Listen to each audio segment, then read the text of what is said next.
parating ang ihain sa inyo ng universe, Cancer. This is something test. Totoo yan. Maaring matest yung paraan nyo. Paano nyo bibigyan ng protection itong situation, relationship, partnership?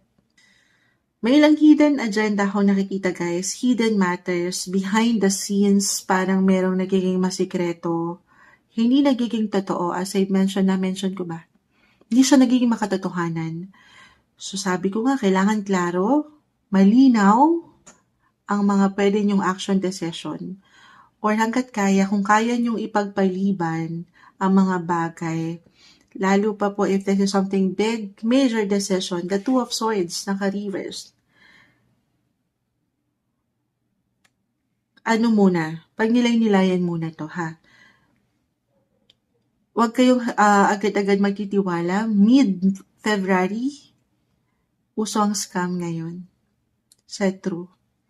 Dito natin yung maipapasok, guys. Card of Deception, the Seven of Swords.